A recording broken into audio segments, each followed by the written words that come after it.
باقی ساری زمین اہل ایمان کے لیے پاک کی گئی ہے۔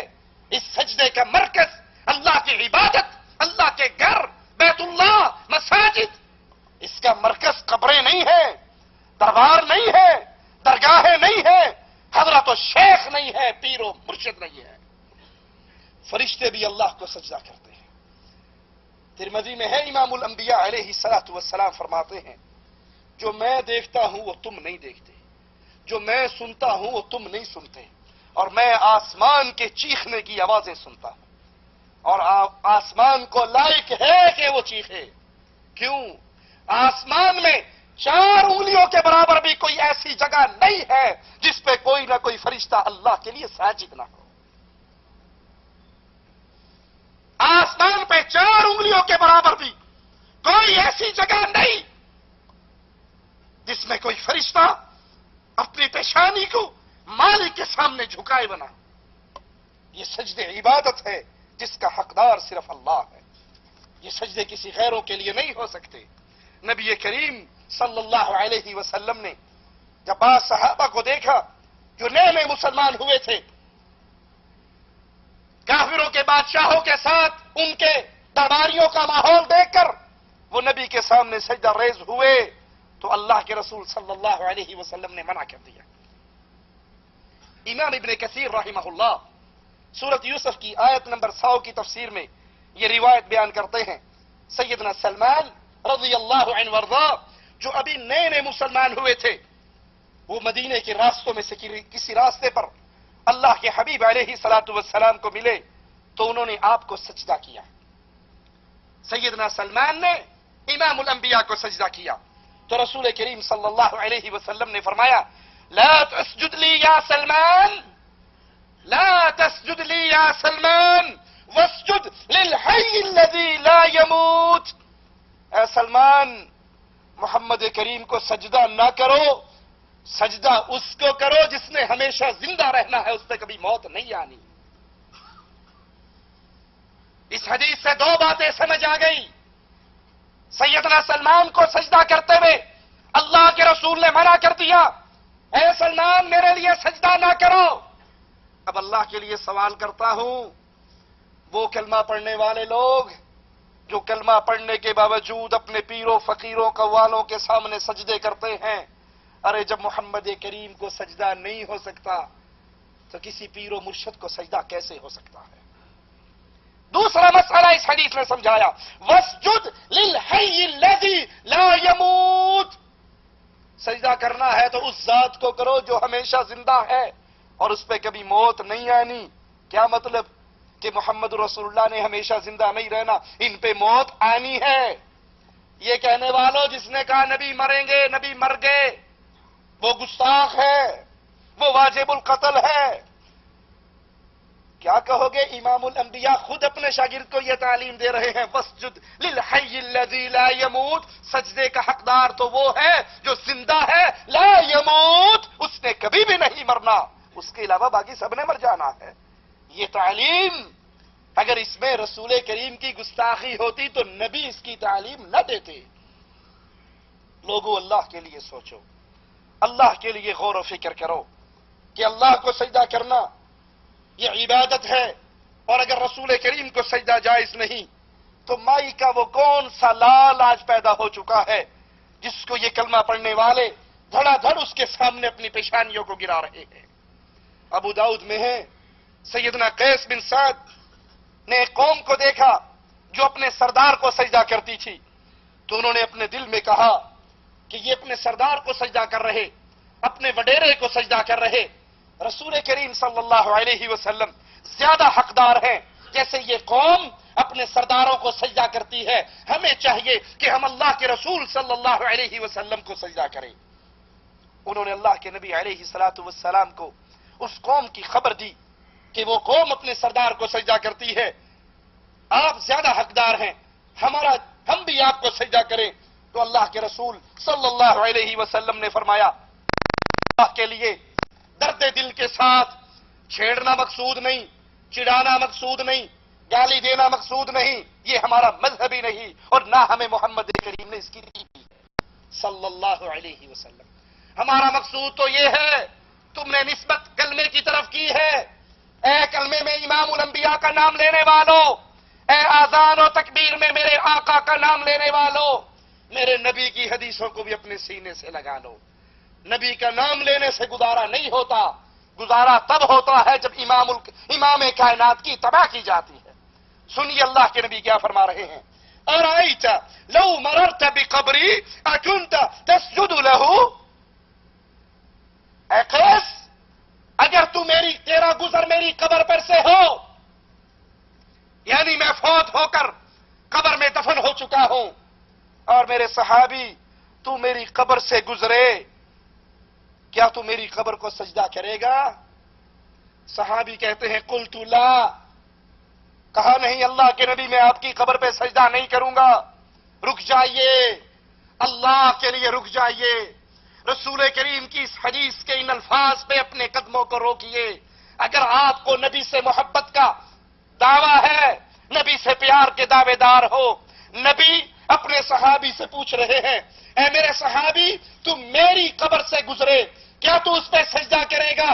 اور صحابی جواب دے رہے ہیں، نہیں اللہ کے نبی میں اس پہ سجدہ نہیں کروں گا۔ اور لوگوں اللہ کے لیے سوچو، اور لوگوں اللہ کے لیے غور کرو، اے قبروں پہ سجدے ریز ہونے والوں، اے قبروں کو کے غلام سے غسل دینے والوں، اے قبروں کا طواف کرنے والوں، اے قبروں کی عبادتیں کرنے والوں، اے پیروں فقیروں کی ڈھیریوں پہ اپنی پیشانی کو خاک میں ملانے والوں،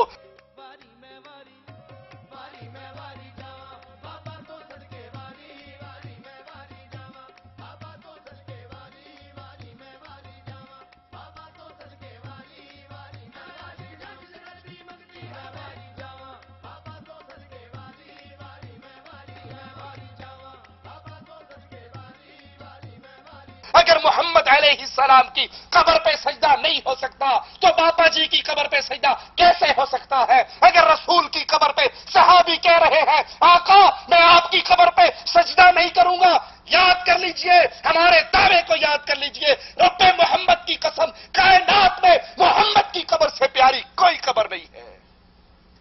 ارے جب امام اعظم، قائد اعظم، رہبر اعظم، امام الانبیاء، ان کی قبر سے پیاری دھرتی پہ کوئی قبر نہیں ہے اور محمد کی قبر پہ سجدے نہیں ہو سکتے، تو درباروں درگاہوں پہ بھی سجدے۔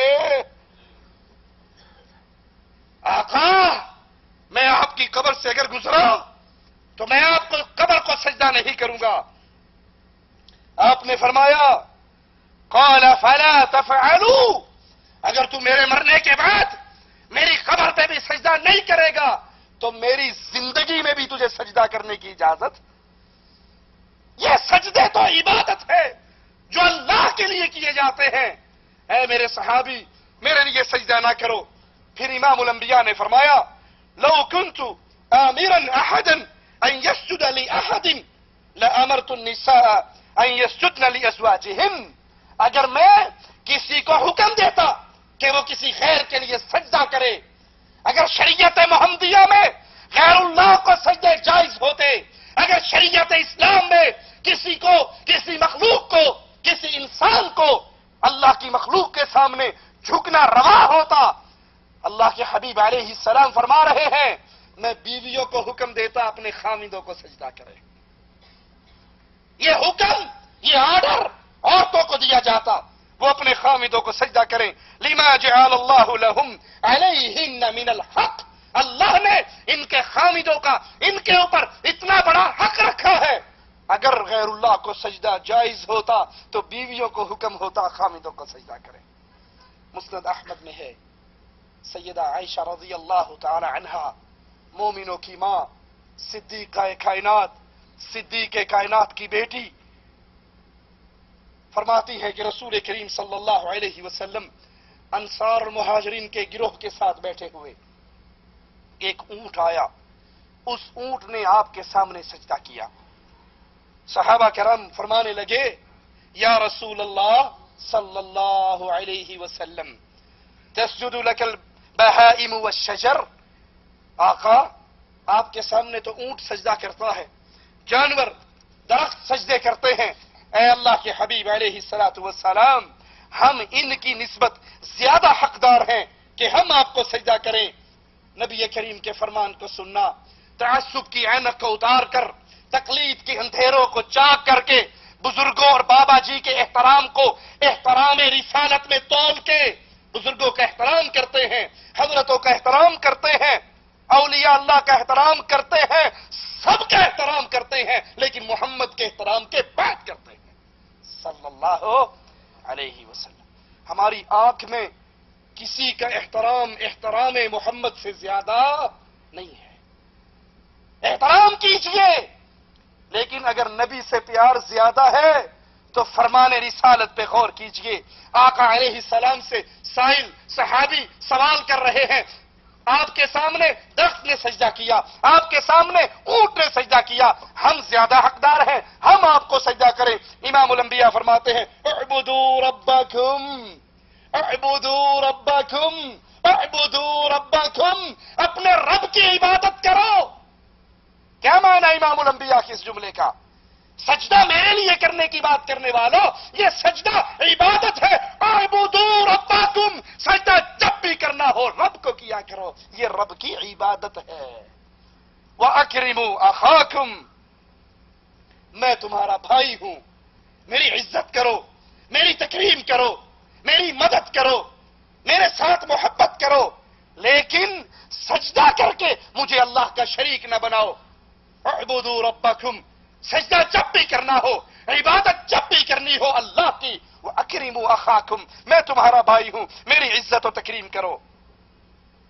آپ نے فرمایا اگر میں کسی کو اجازت دیتا سجدے کی تو بیوی کو دیتا، اپنے خاوند کو سجدہ کرتی۔ اس حدیث سے بھی ثابت ہوا سجدہ اللہ کے لیے عبادت ہے جو غیر اللہ کے لیے نہیں ہو سکتی۔ ابن ماجہ میں ہے سیدنا معاذ رضی اللہ عنہ وارضاہ لما قدم معاذ من الشام، سیدنا معاذ جب شام سے واپس آئے، سجد للنبی صلی اللہ علیہ وسلم، تو اللہ کے نبی کے لیے انہوں نے سجدہ کیا، اللہ کے نبی کے سامنے سجدہ کیا۔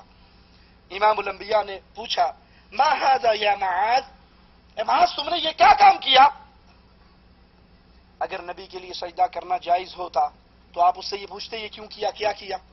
آپ تو تھپکی دیتے نا، جیسے ڈاکٹر طاہر القادری صاحب اپنے سامنے سجدہ کرنے والوں کو تھپکی دیتے ہیں، ان کو گلے سے لگاتے ہیں، ان کی ٹوپی بھی سیدھی کرتے ہیں، شاباش بھی دیتے ہیں، خوش بھی ہوتے ہیں۔